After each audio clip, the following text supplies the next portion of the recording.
जो हमारी बार में सामंजस्य बैठाने के लिए आपने आपस में जुडिशरी में और वकीलों में, उसके लिए हमारा बेहतर प्रयास होगा कि बार की गरिमा बनी रहे और अच्छे तरीके से कचहरी में कार्य चले,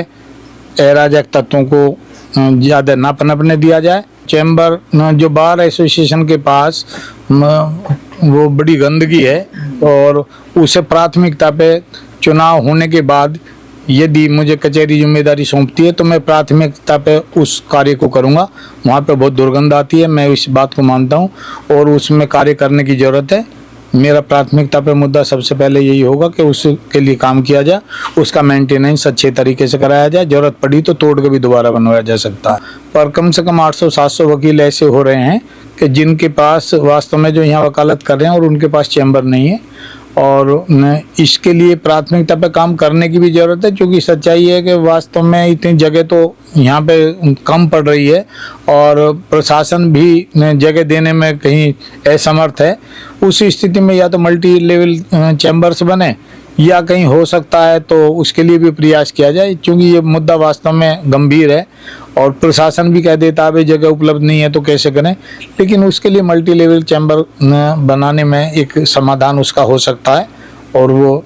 हम प्रयास करेंगे उसके लिए। और मैं ये कहता हूँ कि भाई मैं 40 साल मेरी वकालत को हो गए, मैं जिस समाज में रहा हूँ, जिस समाज में रह के मैंने अपनी जिम्मेदारियाँ पूरी की हैं, मान सम्मान प्राप्त किया है, उस समाज के लिए मैं अपना कार्य 1 साल के लिए कम से कम डिवोटी होकर करना चाहता हूँ।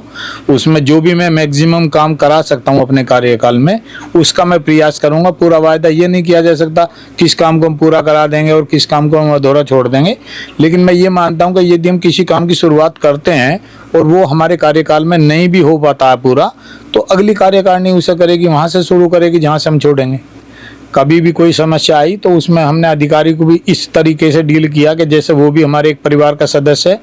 और अपने भाइयों से भी यदि कहीं कोई गलती हुई तो उनको भी समझाने का प्रयास किया, और यदि हमारे किसी वकील साथी के खिलाफ अनुचित व्यवहार हुआ तो उसके लिए हमने बिल्कुल सख्ती से पेश आए और अपने अधिवक्ता साथी का साथ दिया। तो ऐसी स्थिति में अधिकारी भी, जब हम उन्हें अपने परिवार का सदस्य मान कर चलते हैं तो वो भी कोऑपरेट करते हैं, और तनाव की स्थिति तभी बनती है जब हम एक पक्ष बन के गलत आदमी के भी साथ खड़े हो जाते हैं। यदि हम सही को सही कहते हैं, गलत को गलत कहते हैं, तो तनाव की स्थिति होने के चांस कम होते हैं।